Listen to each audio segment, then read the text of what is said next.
Good morning, ladies and gentlemen. Welcome back to the Shadow and Sun Show, and welcome to a video I've been working on for a couple of weeks now. As you can see from the title, and you can see from the shirt, I am a big, fat, huge, and getting huger fan of the Venture Brothers.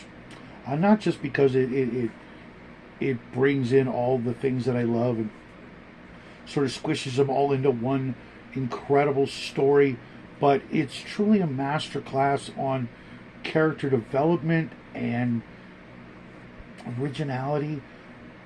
When you think about it, Doc Hammer and Jackson Public, the two creators, who also voice, somewhere in the neighborhood of 50 to 75 different characters. Sure, there's an occasional guest voice actor and some semi-regular actors that play some of the parts. And yes, with a trained ear, you can tell which characters Doc Hammer is playing, which characters Jackson Public's playing over the course of the 7 years. And the movie, they still managed to squeak out so much in so little. The shows are only I want to say 30 minutes long or 22 minutes long or whatever they are. Very, very short.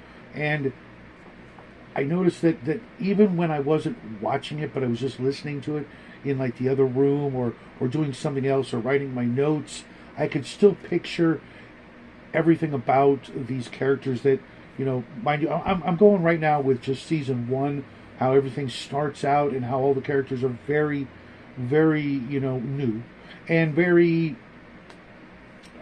simple, but yet so full of originality and personality and amalgamations of other characters. Obviously, Dr. Venture and his family are, Johnny Quest and his family, but, incredibly dysfunctional and messed up and just wrong on a bunch of levels.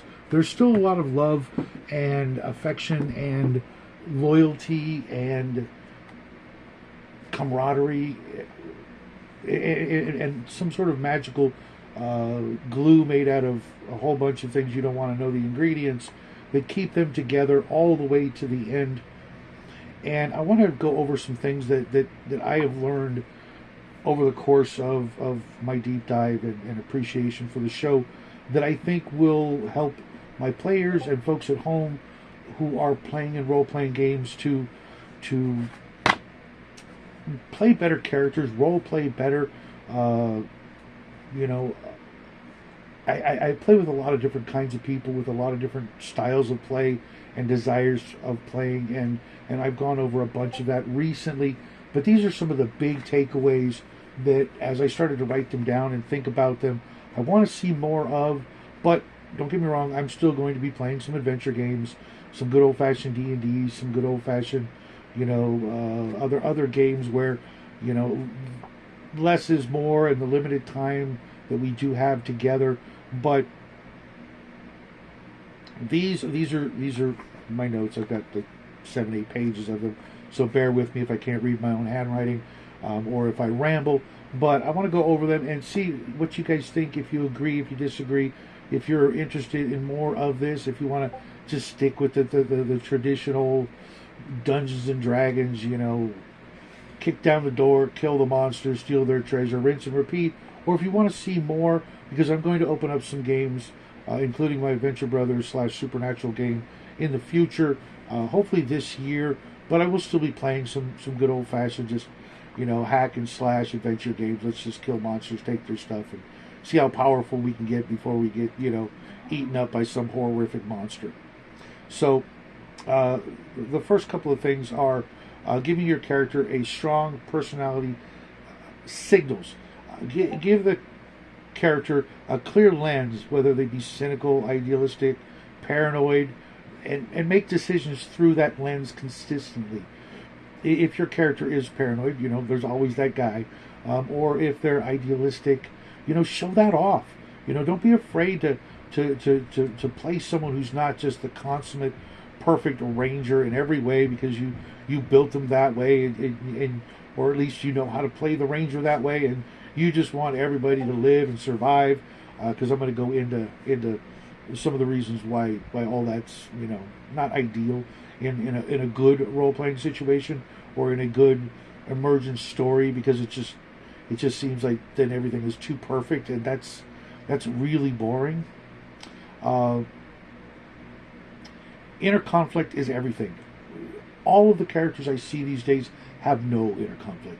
Everything is all about the job, the mission, the goal. Boring. We hate people like that in the real world that are just workaholics, always going after the next goal, and everything else is secondary. When in reality, all that secondary stuff, that stuff in between, that's life. That's what we're here for. That's the good part. That's the the meat and the potatoes and the chocolate and the maple syrup and the strawberries and all those good tasting things. The goals are, the bun, what they freaking do, right? Instead of going with something like lawful good, what lines will your character cross and not cross? Like Brock Sampson and Hunter Gatherers. No women, no children. Everything else, fair game. We'll kill him without batting an eye, right? What lines might you cross under pressure? Blue Morpho, if you know, you know. That was just like, I don't want to know, but I know. Or Dean Venture, he did something that was, for whatever reason, really, really, really bad, and he suffered for it, and that was in line with his character. He was, that overly sensitive guy, and then that one time, he turned into something horrible, or at least in my opinion. Characters act decisively. Don't sit around optimizing. Do the thing you're great at. Just dive in. I have a player in my group who is rather impetuous, rather prone to teleporting behind the monster and killing them before any negotiating or talking. But at the same time, he will bang anything, and you put that together in his package, and it starts to bring out an original character. He's impetuous. He's out for a good time, and goes after what he wants when he wants it. And if you know who it is, go ahead and put a comment down in the comment section. Have a straightforward drive and make bold choices that reveal who your character is. 21, Hank Venture, I am the Bat. They do impetuous things. When 21 buys the lightsaber that's not really a lightsaber and goes at Brock Sampson, dumb, but he's got a lightsaber. Well, yeah, he's gonna want to try it out. Or when Hank runs off with the plastic Batman mask and the Batman costume that's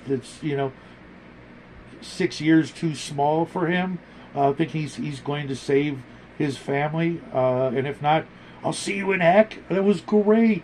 That it just everybody knows he's going to fail. He's a 16-year-old kid in an 8-year-old Batman costume.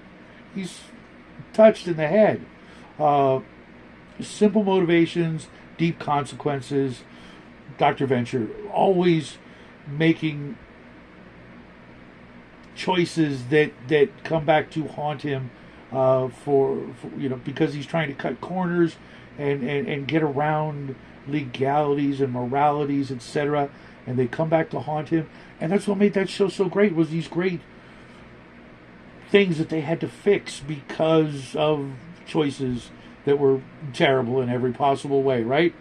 Have 1 to 2 core motivations. Protect your family, fight evil. Byron Morpheus, over the top, great character, absolutely. My late friend Ron was his favorite character, and I was really surprised because he's just so over the top. He's the theater kid come to life and come to borrow a cup of sugar.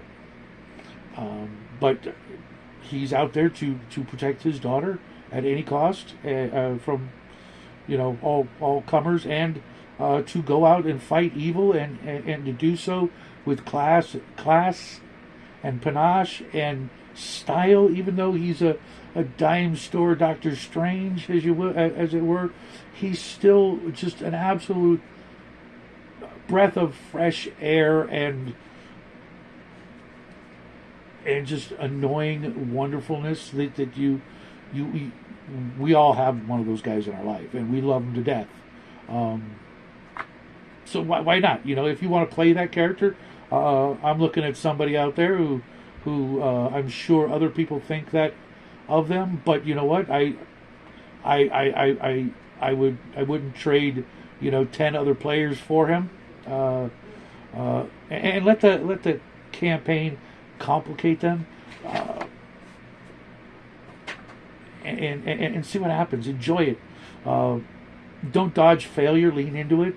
Let the bad rolls shape your personality over time. Nothing but constant, perfect rolls or successes is great when you're trying to win a game. When money's on the line, but when a good time is on the line, your good time is making everybody else's, failures seem like they're the only one who's playing for real, and you're just miraculously rolling everything you need to roll constantly, and you never have a bad roll ever. Again, looking at a certain player, don't do that. Let that failed roll make something out of it. You turn those lemons into lemonade. Relationships should drive the story, not the quest. I mean, if you think about all the stuff that happened in this show, what they were doing, the adventures that they were on, was just secondary. It wasn't even secondary, so much so that there are episodes where they start in the middle of an adventure. You have no idea what they were doing and how they got there. House of the Mummies. You have no idea how they got there, why they were there. They're just there, and it's a crappy situation, and the walls are closing in on them, literally. And, they just got to get out of the situation, and how they do so is the fun part. It's not that they dodged the trap. It's no, they got caught in the trap, and now what are we going to do?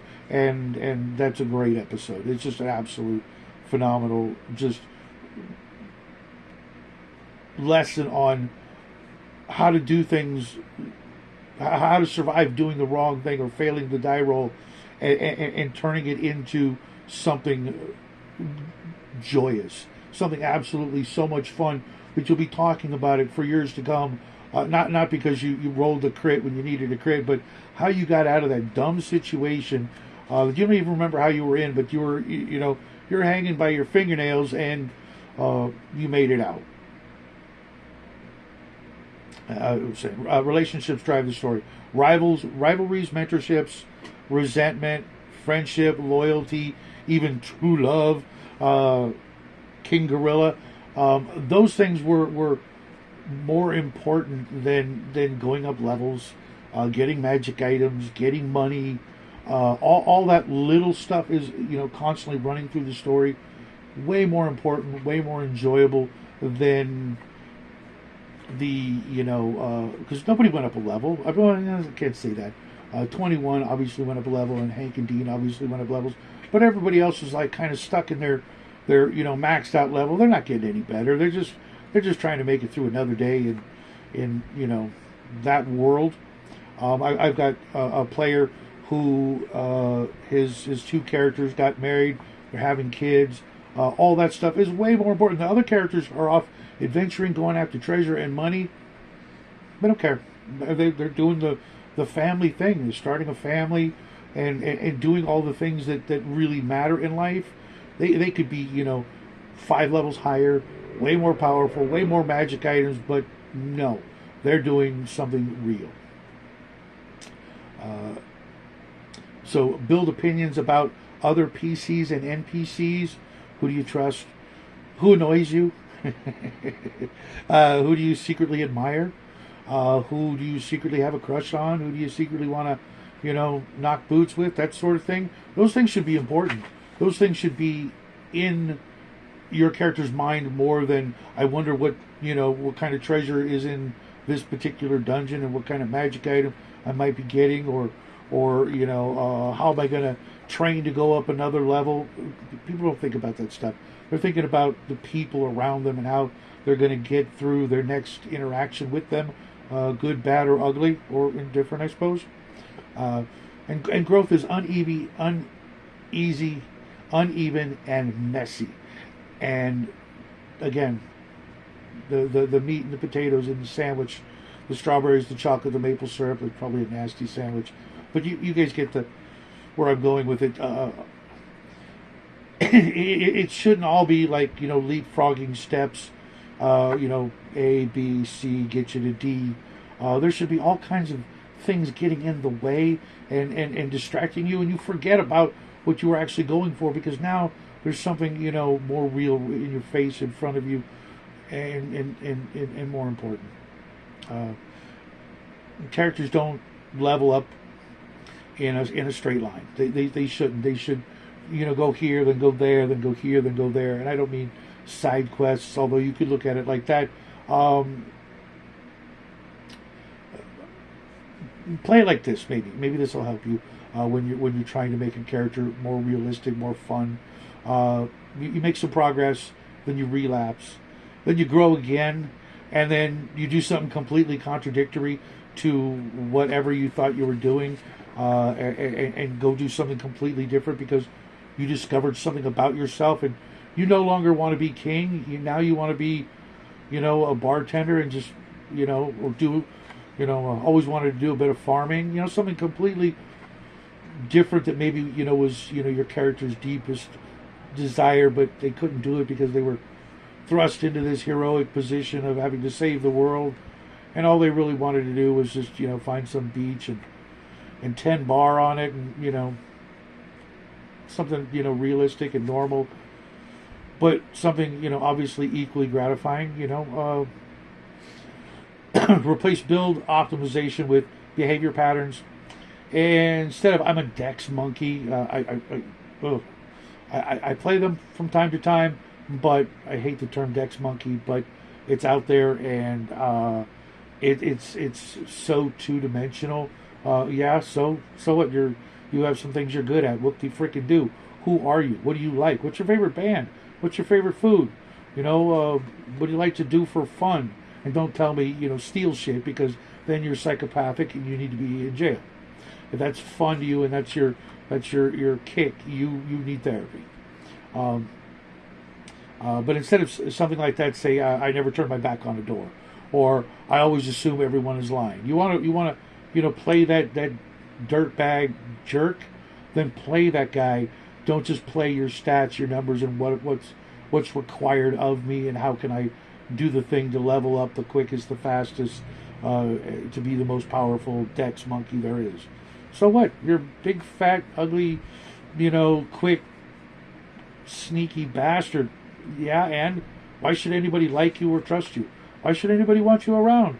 What are your opinions on things that are actually part of real life, and not these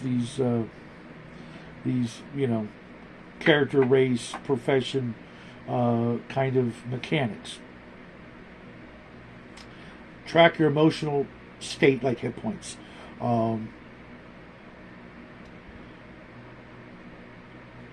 How are you going to act, consistently after specific things happen? Everybody has these default settings that, after a betrayal. We've all been betrayed more than once, and there's a good chance we act the same way.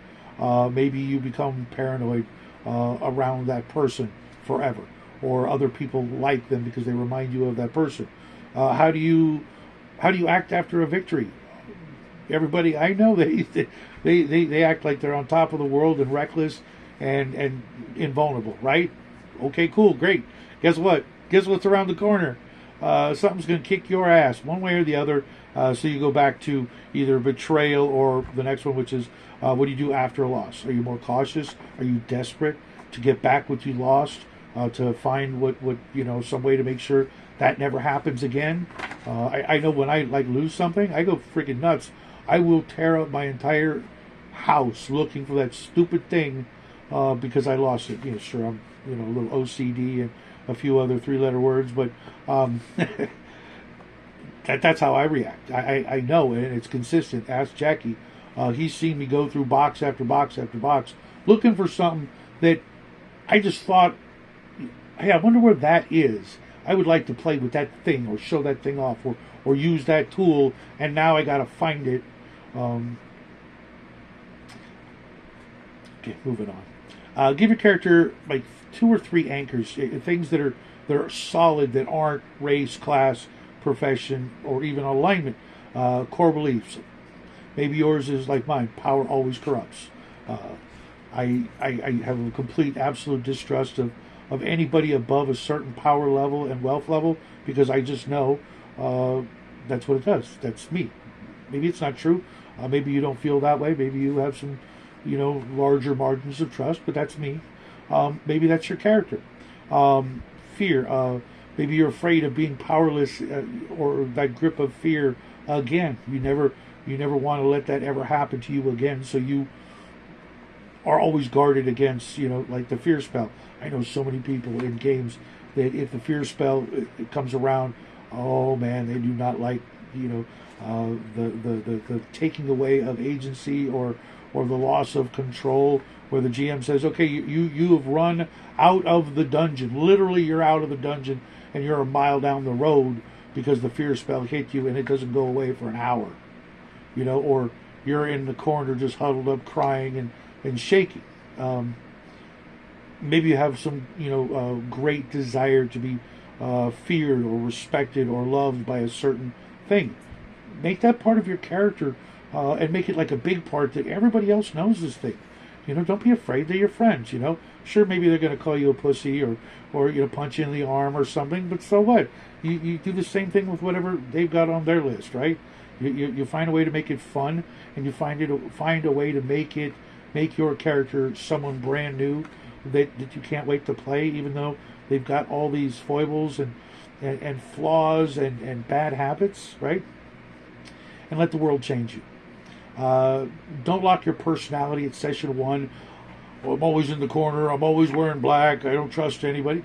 So, okay, you're that now. What happens when you meet the elves or the hobbits and they treat you, like their best friend, and all these people are super nice to you, and then you're going to treat them like shit because that's the way they are, and they're not there to betray you?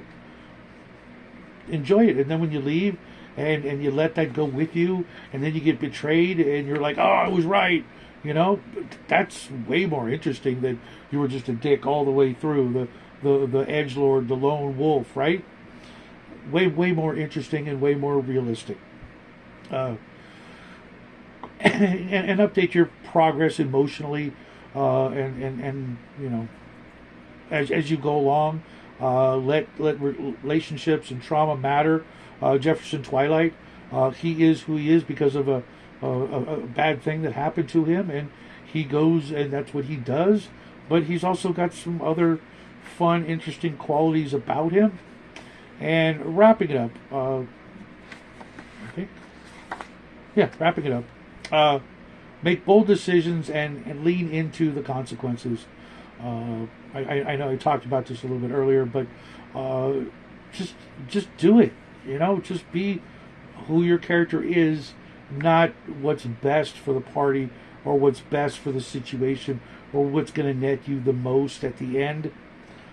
Express inner conflict. Don't be afraid to have your character have emotions and then talk about them or express them, or oh, I hope it's not spiders again, even though it's not, something like that. That's way more meaningful than a lot of other things, and more enjoyable and more fun, right? And finally, the thing I learned, the biggest thing from the Venture Brothers was embrace the suck and flawed growth. Hank and Dean, the kids that the show's all about, they start out as idealistic young kids with the whole world ahead of them, great life, great, financial situation, kind of, but at the same time, they don't get to go to school. They're taught by old audio tapes of their grandfather they never met while they sleep. Their dad is a penny pinching, conniving, spineless, cowardly jackass. They've got people trying to kill them and kidnap them, so much so that they have to have the giant Swedish murder machine as a bodyguard 24/7. A panic room in the house because you never know when a robot is going to break in and try to kidnap you. I got more. I'll be back Monday with something. Again, if you guys can, I'm going to ask them later. But if you see Sean or Bear, the Gen X GM, tell them I want some help with this, because my next step in this is something that those two guys, of all the people we know and hang out with, have the most insight on some of the things that I don't know about, on how this show was put together and how these things work out, and how to take all that and use it in your games, because we all know that those two guys are really, really good and somewhat famous role players. If you get to be in a game with them, or they're in a game with you, or they're running a game for you, you are, a lucky bastard. But that's what I've got for you today. That's right, I will be back with the second breakfast. But wait, there's more. Jackie and I will be back for the giveaway between 5:30, 6 o'clock, live tonight, avocado time. Just let's have a great weekend together. And until then, love you guys. See you in the funny papers.